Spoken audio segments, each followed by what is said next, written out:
record.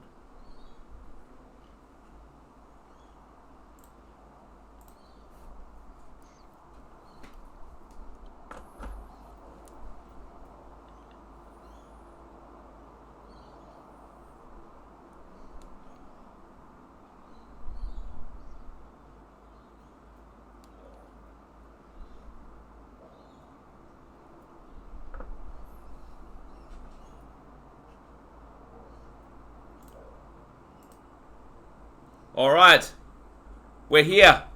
Welcome to the tripod, everyone. This is Alex and Jacob, and every week we break down every single NRL game from a betting perspective. This will be the round one preview. We've been doing this for 5 years. If you haven't been watching us, won money every single one of those 5 years, and really looking forward to this season. Jacob, what about you? It should be an absolute cracker. I think, like you said last time, this looks like a very, very close season with the Roosters not looking as unbeatable as they did last year. Yeah, absolutely. I really do believe season 2020 is going to be bloody close, which means the games are really important straight from the get-go, because I really do envision a logjam when it comes down to finals positioning, and then when we get to teams making the finals, we know how vital it is to be top four to have a real chance. So, it all matters, and it all kicks off tomorrow, and can't wait. Yeah, definitely. And look, just before we get started, if you are new for us and you did miss the season preview, feel free to go and re-watch that. That's on YouTube.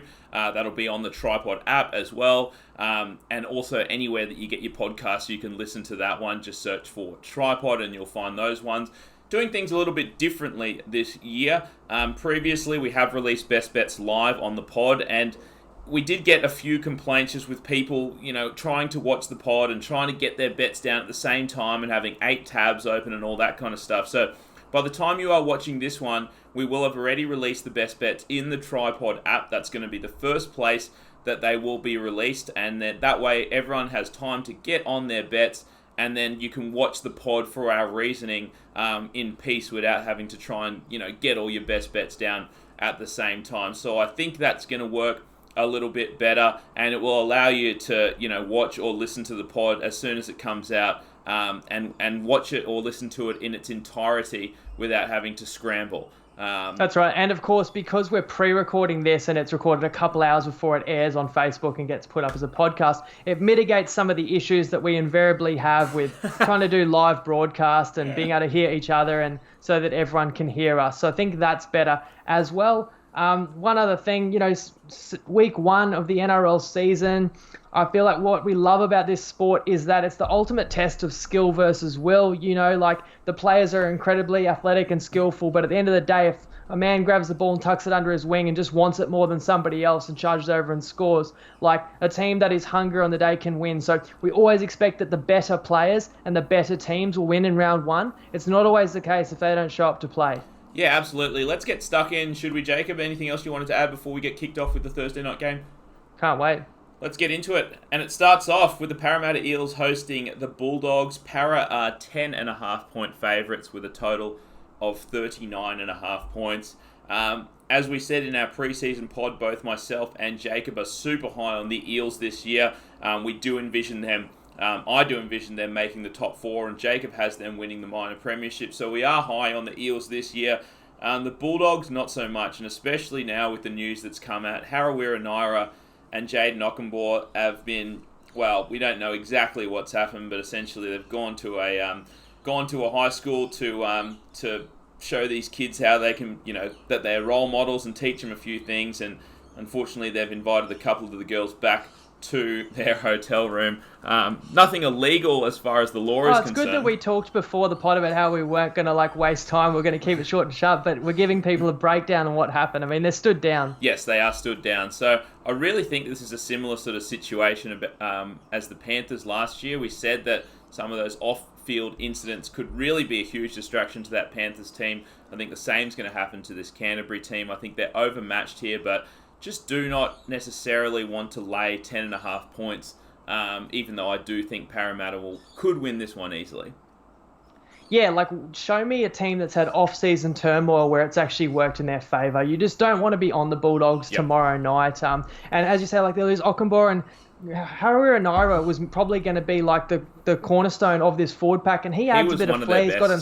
He can break a tackle or offload. They lost Smith, of course, in the All-Star game, so that's big losses, considering that Ockenboy is obviously a winger, but kind of plays like a forward as well. They're going to blood this young Wakeham, and I've seen him do a job for the Fiji national team. I'm sure he's got the talent, but he's still a very young halfback to throw in there for his debut. Look, I still like some of the young, big outside backs on the Dogs, and I still like the forward pack even with those losses, and we know what we'll get from them. We'll get no frills footy, we'll get high completion rate, try and grind it out, try and frustrate the Eels. That's exactly how the Dogs actually beat the Eels at Wankbest Stadium in round 23 last year. I think the Eels remember that. That was one of their very few home losses. The Dogs got them 12-6, just frustrating them out of a win. I think that's the only way the Eels can't win this game. I think if they keep their patience, they just simply have to be way too good for the Dogs. And even if it does take a couple of late tries, in round 1 where the match fitness catches up with people, the Eels have too much class. But as you said,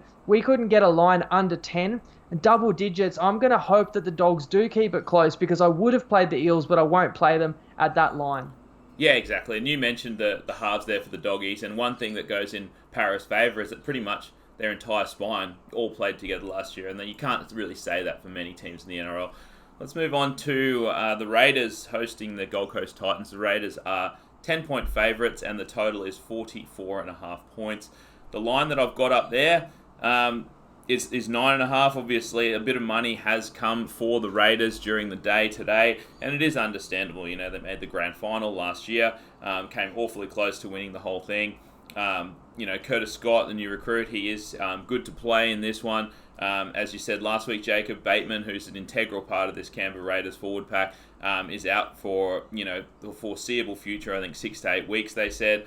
So this Raiders team not coming in fully healthy. I actually like the Titans here. The unfortunate thing is this line, we couldn't get a 10.5 in this one. I do think that the Titans, will come out with a point to prove in this one. I understand this Raiders side still is elite, but you've got a new halves combo in there that's going to take a little bit of time to gel. You've got a new centre and winger pairing. I think that's going to take a little bit of time to gel there on the right edge as well. And I just think that from the season from hell that the Titans had last year, they're going to want to turn it around, and they're going to want to turn it around early, and I think double digits is getting towards that high point. So lean towards the Titans, but certainly could not play the Raiders in this one. Yeah, I feel like the Raiders will be the team that's in everyone's multi. I don't know if you got your window open. I know you got a tendency to sweat up, but we can hear a tropical rainforest of tweeting birds. That might help. Look, what would you rather AJ hear, birds Brimson, or fucking look at me sweaty, mate? I think the listeners would rather see you suffering, to be honest. Yeah, right, AJ Brimson probably not playing in this one. Fodawaker neither. We talk about the loss of Bateman not for the first month or two of the season's a big loss. Ryan James is a bigger loss in terms of how important he is to his team. But I agree the Titans are the side, because I actually feel it's a great first round matchup. There's zero pressure to go to GIO Stadium and play the grand finalists from last year. No one expects them to win. And with a new coach, like, nobody's kind of spot in the team is safe. There's a lot of players in that team that are under a lot of pressure to come out and put up good effort. On the Raiders side of things, I'm not concerned about the losses on their right side attack. Obviously, we talked about this last week. Leilua, Rapana, I think now Kodrick's moved to right wing, and Curtis Scott being allowed to play. I think that'll be seamless. I think Ricky will double down on his defensive identity being what will get this team through the year. But I just question whether they'll be fully up for a game like this, that they kind of know they should be able to sleepwalk through to an extent. Williams' first NRL game. So I expect the Raiders should win, and they may well win comfortably. But I wouldn't be laying right around 10 points with the Raiders in round 1. Yep, and we've probably got people saying, oh shit, well, there's 2 games been gone so far and you haven't got any best bets. We are trying to be a little bit more selective this year, and also round 1 tends to be some of the hardest to pick. So once you've got a feel of the teams after a few rounds, that tends to be when we step up our game and our punting does. And just better. To reiterate as well, we only give out best bets on a Wednesday. Either we'll give them out for the Thursday night football game if we like the game, or we'll give them out if we don't think they're going to be there later in the week because we think it's too good. We got to grab it. But because not every bookie has opened every market on these games, we don't want to grab, the only available halftime line or team total when there's going to be more markets to choose from. So that's where Friday comes into play, where we do our second deep dive. And on Friday, it's still going to be, a few hours before the kickoff of that game. If we find value, we will share it. Yeah, absolutely. Next up, an absolute what should be another classic. We've got the Cowboys hosting the Broncos at the new stadium there in Townsville. The North Queensland Cowboys are now 2.5 to 3.5 point favourites. The total's still at 39.5. As you see on the screen there, you'll see that Cowboys are -1.5. That was the line earlier on today.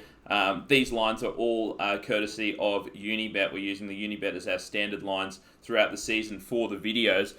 Look, I love the Cowboys at the -1.5 line, and it has ticked up to that 2.5, 3.5. And that's pretty much all off the news of the Jack Bird injury coming out of training today. And look, I don't think Jack Bird moves the needle that much, but I guess, jumping over from that 1.5 points, crossing over that key number of 2, is probably just enough to keep me off the line for this one. I still do really like the Cowboys, and we do have a good best bet coming up next for them. I think they're going to be absolutely pumped to be in that new stadium. I think they are the better team in this one, and you could argue that 1300 Smiles was one of the stronger home fields in the NRL. I think they're going to get a huge turnout for this one, and I think, especially round one, the refs can be influenced a little bit by crowd noise, and that place is absolutely going to be rocking. I do like Drinkwater in the halves with Michael Morgan. I said Michael Morgan needs to sort of take that step up this year, but I think that's probably going to take that halves pairing. I'm less worried about that halves pairing than the Broncos halves pairing. I mean, Drinkwater's been in the team for a year now. Brodie Croft hasn't. So I'm a bit more worried about the Broncos gelling there in the halves. I think that, the Cowboys forward pack, as I said, they need to be able to match it here with the Broncos, and I think that they will. I think the Cowboys get the win in this one at home. Start of the season well. And, last week we talked about how we thought at least the Broncos and Cowboys are pretty even teams, and this game is in Townsville in a brand new stadium, so the Cowboys should be favoured with a significant home advantage. We could have got the Cowboys $1.88 to win the game. Unreal, and then last week we thought, there's no real reason why the odds should move. We'll just give it another week. And now here we are, got no chance of getting Cowboys at $1.88, unfortunately. And look, to butt in real quickly, look, the good thing is, I know that we gave out the early Panthers play and that moved in our favour, but the good thing is we seem to be seeing the ball pretty well already. Like you said, we wanted to be on the Cowboys, a few days back and didn't pull the trigger, and now that seems like the sharp side. So. But then again, almost any player can get injured, and I'm devastated for Jack Bird. I questioned whether he's a natural fullback and how that was going to play out. We're not going to find out, but just for him on a personal level, he's copped some absolutely horrendous injuries in his time coming up to Brisbane. Feel for him and hope it's as good as it can be, and the recovery is still young. He can still make a big impact on the NRL. It's just not going to be anytime soon. And I don't think that the handicap adjustment is warranted really when you have a ready-made replacement in Izako, straight swap in, and he gets the opportunity of a lifetime to get in and try and own that number 1 jersey. Yep. Now, there could be some disruption because they've trialled more with Jack Bird at fullback. They would have trained more, prepared more with him at fullback, and they're going to change that. But you're pretty lucky to be able to slot Izako in. If the Broncos win this game, it's on the back of the forwards. You can just envision it. It's Haas, Fafita, Pangai Jr. running over people. Yep. But of all the forwards in this game, the one I trust the most is still Taumalolo with the consistency. I know he's going to bring it in the big game. Yes. Those other young Broncos forwards, while we all know what they can do at their best, for them to get to the level of Taumalolo, they've got to do that every week. And that is the question, I guess, is can the Cows pack handle the Broncos out? They've lost Maguire, Gavin Cooper, guys like that getting a little bit older. But you alluded to the home advantage. I think that is going to be massive. The crowd's going to be so loud that when the Cowboys are holding down these big forwards a little longer in the tackle, they might get away with it because the crowd's going to be cheering really loud. And when the Broncos forwards put on a couple of aggressive hits, that could be a penalty just because the crowd's going to go nuts. I feel like that you can't understate how the emotion can really go in the favour and help. It'll be a different story if these two teams were meeting at Suncorp. Right. I'm not expecting Holmes to necessarily set the league on fire round one, but equivalently, Izako, probably about equal fullbacks at least at this point. Izako just being slotted in late with the less preparation. To me, it comes down to the fact if this is a close game, the guy in the spine that I think can come up with the match-winning play is Michael Morgan. I trust him above any other kind of key player in this game. Agreed. So I think the Cowboys will win this one. Yep, totally agree. And we do have just the one best bet for now on this game. We've got the Cowboys in a race to 15 points. You'll find that one at $1.80 on Bet365. And like Jacob said, any further best bets will be released Friday in the Tripod app. Next up, we got the Knights hosting the Warriors. The Knights are 6.5 point favourites. The total is 44.5. The Warriors are going to have a pretty putrid season this year. Look, RTS named for this one, but still carrying that ankle injury, and we don't really know how hampered he is going to be. Look, I wasn't as high as you were, Jacob, on the Knights this year, but look, game one at home, it's another one of those teams that has a very strong home field advantage there in Newcastle.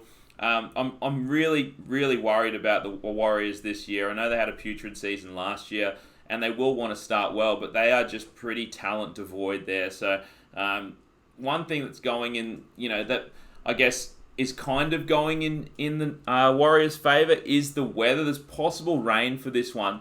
And generally when you get rain, it does tend to favour the underdog, has a more low-scoring game. But the problem for the Warriors here is that their forward pack is by far their weakness. And the Knights have a very, very strong forward pack. And that generally when you get a little bit of wet weather, which is possible for this one, not probable, does favour the better forward pack, which the Knights certainly do. So at home, I do see the Knights being too good for this Warriors side round one. Yeah, it's funny. Early Saturday game, the furthest from prime time of any of the games. But this is a huge game for the Knights. I mean, they have to make the finals this year. Can't lose this one.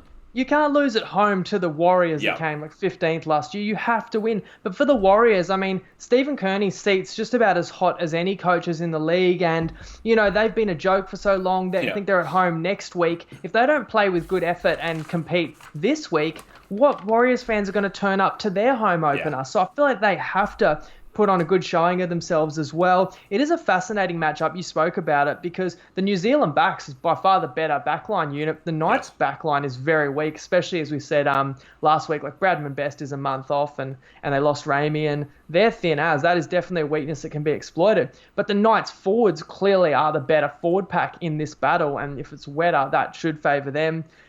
It is a daytime game, but as you say, I guess the weather's a little bit of an unknown.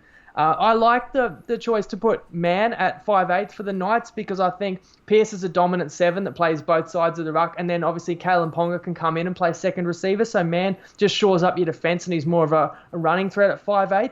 Also think what's going to be really interesting in this game, late in the game, as I've alluded to before, match fitness is a big thing in round one. You can't fake it. It takes a couple of weeks to get up to full match fitness. We've got Ponga on one side. We've got RTS on the other side. We've got Connor Watson, Nick Arima off the bench. Well, these are fast players that get the ball, in the middle of the field, and they're going to take advantage of a slow moving forward. So there could be some points late in halves, but ultimately I do think the Knights, with a strong home field advantage at McDonald Jones Stadium, and being the superior team, even with weaker outside backs, they got to get the chocolates here. They should win by a converted try or more. They have to, and we have found an absolute cracker here. We're taking the Knights minus 4.5 points.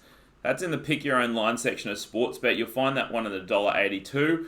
And this is the first bet where what we're doing this year is, people are complaining all the time, we can't get on that one. So we are giving you the next best bet that we've found. The next best is laying the 6 points at $1.90 on BetEasy. It is comparable. It's slightly worse, but it is certainly comparable. So if you can't get on that 4.5, go over to BetEasy and get that minus 6. Next up, we got Souths hosting Cronulla. Souths are minus 4.5 points, and the total is 41.5. I really liked Souths a few days back, and that's when they were 2.5, 3.5 point favourites. Now that line has obviously shifted up and it's moving towards 6, but there is reasons for that. I mean, Dugan was questionable a few days ago and now he's definitely out. Moylan was, iffy a few days ago and now he's not playing, and likewise with Bronson Cherry. So I was saying that my worry with the Sharks this year is that, even though they were hit bad by the injury bug last year, they do have injury-prone players, and it's already hit them early. Whereas with the Rabbits, they're coming in relatively healthy. It's the first game for Latrell in the NRL in the regular season in the Souths jersey. Should be very exciting. I think the Rabbits are the better team, and definitely the better team now that Cronulla's coming in not fully healthy. So I would lay the 5.5 with Cronulla. Oh, sorry, with Souths. But Jacob, you have a different take on this one. Yeah, certainly there's a lot of skepticism about the Sharks having a good year in 2020. Like, we actually tipped them to miss the 8. There's a lot of reasons. We went over that last week. And a lot of people are doubting that they're going to be very good this year. You know, lose Gallen, lose Pryor. Like, not just the ability of the players you lost, but also the leadership for sure. And then, of course, the news this week or in the last couple of days that Josh Morris is going to play on Saturday for them, but then he's going to jet off to Bondi. Yeah. So it's like he wants out of there. But I still think that the rest of the playing group still has a bit of pride. I'm looking at you guys like your Fafita, your Wade Graham, who's going to lead them out. Like, these guys are just going to want to get on the field and play. And you know, Sean Johnson, you mentioned to me he's got like maybe an illness. Hopefully not corona, but well, you know, he's a guy who's going to have to step up for him this year. They pay big money to get him. I feel like if he is fully fit and along with Townsend, they can kind of match the production in the halves that the Bunnies are going to get in Walker and Reynolds. And I really think the Sharks have the stronger forward pack. I already named a couple of the guys. I really like a guy like Nikora. I think even Aaron Woods, believe it or not, has a little to give. And compare that to the Bunnies. That is their weakness. Their forward pack really doesn't scare me. And I just wonder, with Cam Murray moving to an edge, I know it's only for the first 20, 25 minutes, the Sharks could really get on top in that first 20 minutes when, you know, each sides are trying to bludgeon each other. I'm not sure if you mentioned Sydney game and potentially rain around for this one, which helps the side with the better forward pack. So I'd be taking the points in round 1. But even though I think the Rabbits are going to have a significantly better season than the Sharks. Well, we said we'd just bet if we had a slight disagreement. You want to throw 200 on it? Sure, let's do it. At 4.5? 200 on at 4.5. Yep, done. Lock it in. First disagreement for the year. Let's move on to the Panthers hosting the Roosters. The Panthers, like you see on there for the Unibet odds, that was only quite a few hours ago. They were plus 6.5 points, and the total sitting at 40.5. Now, pretty much, this Panthers side has moved into a flat 6 in pretty much all places, and in some places even 5.5. We jumped on early at 8.5, and obviously that cannot be got anymore. But we do still like the Panthers in this one.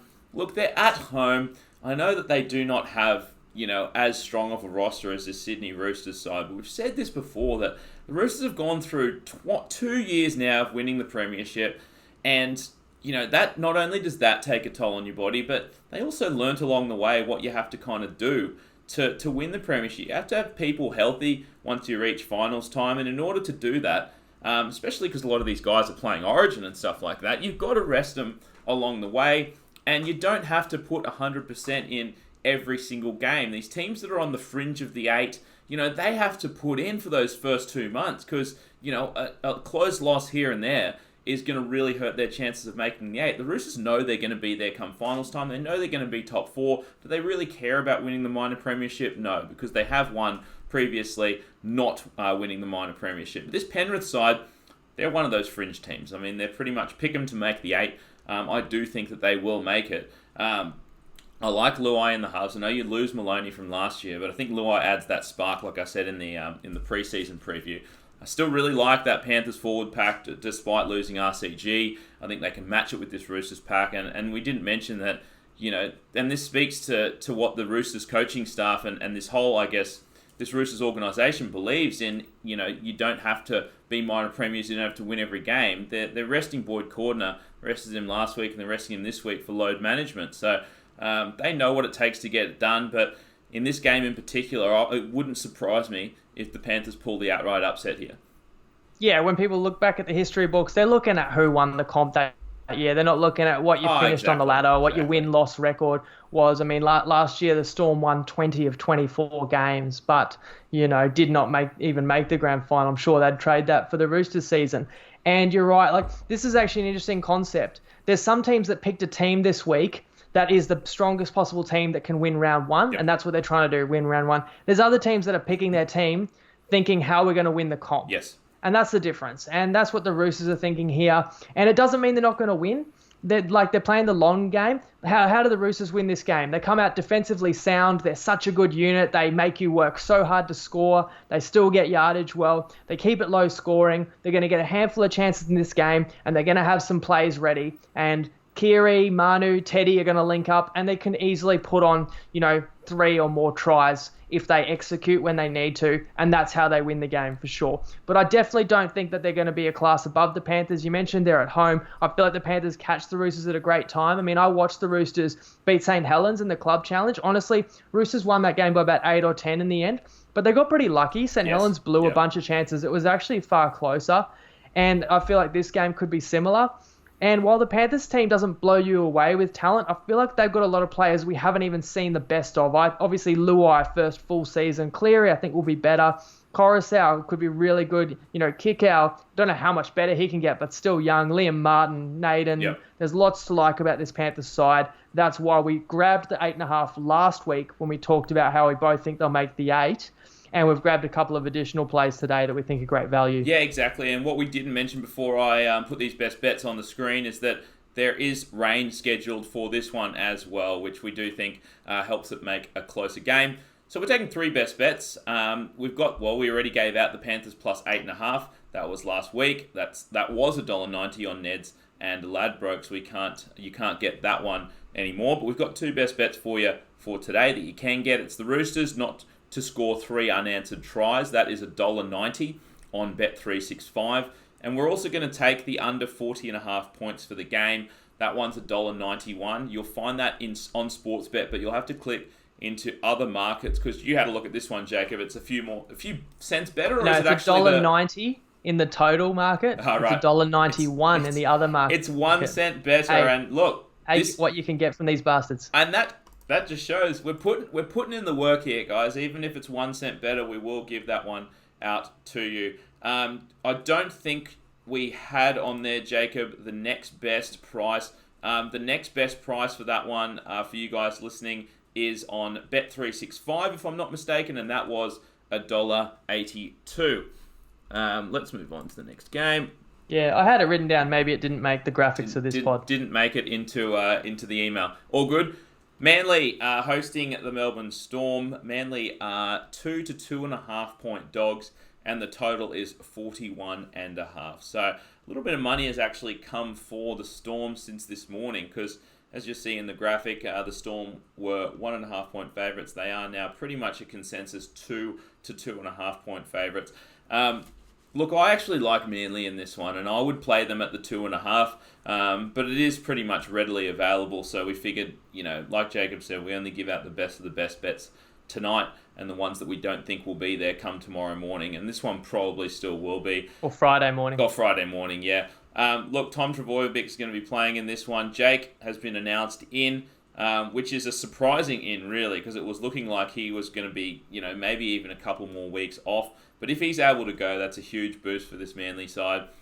Manly does have one of the better home fields in the comp. I think they have still the best against the spread record at home out of any team in the comp since like 1990. So it is a strong field there at Brookie or at Lotto Land or whatever they call it these days. The Storm is still a very, very good side. But I said, you lose a few guys from last year and it's going to take a little while to gel there with some of those new additions, whereas Manly I think has a bit more of an intact team going into this one. Nelson Asofa Solomon are also a monster. He's looking like he's going to be out for this one. Well, named on the reserves, and same with Brandon Smith. So what we kind of said to ourselves is, look, I guess this line at 2.5 is probably reflecting Asofa Solomon out and Brandon Smith out and Jake Trbojevic in. Now, those can only really go against us or not in our favour in the coming days. So, look, we don't think the line's going to move too much from the 2 to 2.5, but it could certainly, if all those 3 go against us, it could tick up to 4. So we're probably better off waiting. But either way, Manly's the only side I can play in this one. Yeah, let's not forget, it was this game, Storm vs Eagles at Brookvale, last year around round 23 that ended Manly's season because Manly was rolling towards top 4 and then the Storm beat them 36-6 and I think it was literally the act of scoring a try by Addo-Carr or Tommy Turbo trying to tackle him and stop him scoring and he tore his pec off the bone and bloody miss the rest of the season. And so it wasn't just the loss of that game, it was the loss of their superstar fullback. You knew at that point that Manly could only go so far. Yep. They did actually really well to even pull a week 1 finals upset, and arguably had Bunnies beat. We know that was a controversial finish. And that's why we really like Manly this year. So it's surprising, as you say, I think you talked about Jake, but Fanua Blake is even more surprising. He was meant to miss the first month of the season, he's named starting prop. So to me, this Manly team basically looks full strength, but I just have to question, like, is that legit, or has Des got, playing a couple of mind games with the Storm? Yep. Is he naming the strongest possible team so the Storm don't know, like, whether that's the team to prepare for, so that it boosts the hype and the ticket sales? Like, if I knew for sure that was the Manly team that was going to take the park on Sunday, I'd be backing Manly at plus 2.5. Yes. Also, not 100% sure where the 1.5 you saw came from. I mean, that might have been a bit of a rogue number on Unibet, because I feel like when Fanua Blake and Jake got named last night, that only pushed the line down. I think it was mostly 3.5 in places, where now it's 2.5 or even a flat 2. Well, it was, I guess. You remember when I was screenshotting them? I mean, we were talking, what was it, around 1 o'clock? It's 2.5 or like 2. That? Yeah, anyway. But that was 1.5, so I don't know. Maybe it was a rogue number. Who knows? Yeah, I think it goes down. That's if we find out for sure Manly players are going to play. So we'll wait and see. I want to wait on player news. Look, one thing that came to mind in this game when I seen George Tafua playing is, like, how many times are the Storm going to bomb to Vunivalu on that wing? Like, that's a serious concern. I don't know how Tafua has any hope in hell of contesting a ball against Vunivalu in the air. Seriously. And the smart teams are going to have set plays just set to give a kicker time to put the ball on a dime. So that's a concern. But I don't think Brandon Smith's going to play. I know Harry Grant comes in there, but it's like, what position's Harry Grant going to play? Like, he might come on and play some 9, and then maybe Cameron Smith plays 7, which I'm excited to see. But yeah, I feel like where Brandon Smith, you have him on the bench, you can just come in and play in the middle of the field as a forward. Welsh is obviously out a few weeks. You mentioned Nelson most likely isn't playing with the hammy. So not enough to like about the Storm in this one. It would be Manly or nothing. And just one other thing. Can't wait to watch this game. You got Tommy Turbo fully fit. You got DCE, Munster. You got Cam Smith still going around. Sunday afternoon footy. This is going to be a belter, and I could see either team winning. Absolute cracker, and it's the exact opposite for this one. If you were going to miss one game this year, of this round, it would be this one. But we watch every game. It's the Dragons hosting the Tigers. The Dragons are slight favourites, 1.5 point favourites, and the total is 42.5. Once again, rain scheduled for this one. There's actually rain looking like it's going to hit about 6 games this week, so make sure you keep an eye on the bomb and check that one, because those totals do drop pretty quickly once the news comes out that it's going to be rainy. But it looks like this one will be that way. Just a putrid game. 2 teams that aren't going to make the 8 this year, but look, the line's telling me that the Tigers are the slightly better team. Do I necessarily believe that? Not really. I think these teams are pretty even, to be fair. Plus St George at home. I know it's not a huge home field advantage when you've got 2 Sydney teams playing each other, but I think it's definitely more than a 1.5 point home field advantage. And I think with the rain, I think the Dragons still have an okay forward pack. I mean, you've still got rep level players, like Paul Vaughan, Frizzell, stuff like that. And I know they pick up like James Graham and stuff, but he's more of a leader than like a good. He's past his prime quite obviously, but I still give the edge to that Dragons forward pack, which I think matters when you're playing wet weather.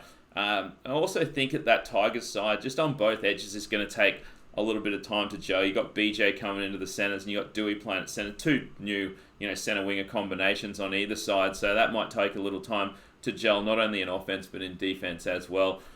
So slight edge to the Dragons here, but it's just probably not enough value to make me want to jump out and actually play the Dragons in this one.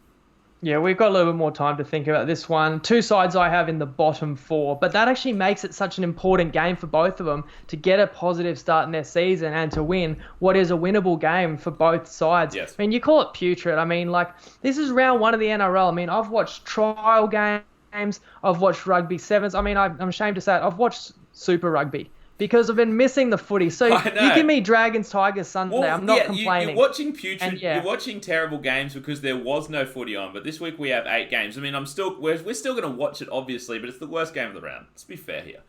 Well, at least we don't know who's going to win. I mean, let's see. Right. Let's hope that teams like the Titans and the Warriors can make those games competitive. But Look, I actually lean the other way with the Tigers. My first instinct is you got Madge. He's like a drill sergeant. He's going to have them bloody fit preseason. If anything, he wears his teams out. He makes them, train too hard. And again, the Dragons always start the season strong. You're right. They still have the stronger forward pack. Tarek Sims should be having a big year. You got Merrin, the recruit, obviously James Graham in there too, but as you say, maybe past his best. It's their back line that I really worry about. I talked about this last week, and Lomax at fullback doesn't scare me at all, whereas I feel like the Tigers have a more balanced roster right across the park. Like, not too many superstars. I think Brooks can have a good year. I think Benji, at least, you're betting on a Benji team. You want to take him early in the year before his body wears out. In fact, I actually think maybe Benji will start at hooker in this game because they've named Billy Walters. And I will say, I watched a bit of Queensland Cup last year, and he was my favourite player last year. I watched, games where I was expecting guys like Harry Grant and Cooper Johns to stand out, and it really was Billy Walters who stood out to me in a lot of games. So I think that's a great pickup by the Tigers. Yep. It doesn't mean he's a natural 9 and they should slot him in there. I wonder if he'll play a bit of halves in this game. Their pack is questionable, but they do have some big outside backs that will help. Guys like BJ Leilua and Duahi. I'm surprised Cheekham can't even get in the 17. Yeah. He had multiple match-winning tries for them last year. But that just does show that they're deep without kind of blowing you off the park. So it is going to be a very tight game, and I think, you can say maybe home field is going to edge that to the Dragons' favour, but I think I like the Tigers a little bit more in this spot, and being an underdog, that's the way I would look. Yep, so no play on that one for now, and that does it for the first one. We did pretty well, Jacob, in terms of time. We're trying to keep them sort of around the 30-minute mark. We've gone 36 for this one, but hopefully you guys enjoyed it. I know not a crazy amount of best bets, but it's probably how it's going to be moving forward with this new format that we're doing. More selective on our best bets on Wednesday, and then a bit more, a few more best bets on the Friday. So I think what we've got now is pretty solid value moving forward. And make sure, obviously, you've got the Tripod app because they're going to be, the rest of our best bets will be released on Friday. And don't forget multis. We crushed multis last year. We crushed multis in the NFL this year. We're up over 100 units. So it's going to be fun starting to craft some an NRL multis again. Yep, same gamers and obviously multiple leg, and we're going to look and take advantage of any offers out there if we get insurance or whatever that may be. That'll be on Friday, and I know that means sometimes we're going to miss out the Thursday game. I think unless the Thursday game is jumping off the screen at us, then we'll try and include that in some multis. But typically Friday, around the middle of the day, that's going to be when a lot of us, when we finish work on Friday Arvo, that's when we put our multis on. So that should suit people. But again, thanks everyone for listening and interact with us. Tell us what you think in the comments of this video and also in our group. Yep, and make sure you download the Tripod app. As I said before, make sure you are following us on Facebook under the Tripod page. Make sure you're in the Facebook group, Tripod Punters Tips Forum. And also, we've started a TikTok account, embarrassingly enough. So look, that is going to include our favourite bets for the round, and it'll also probably include just a quick rundown. If you or me, Jacob, happen to place a multi or a bet or a futures bet or something that we find value that morning, we'll just throw it up on there, just a quick video. So you might get some unofficial best bets in the TikTok app that we won't bother putting in the Tripod app. So give us a follow there, Tripod_betting. Thanks again for tuning in, guys, and we will catch you guys on Sunday night for a breakdown of round 1. See you then. Lego.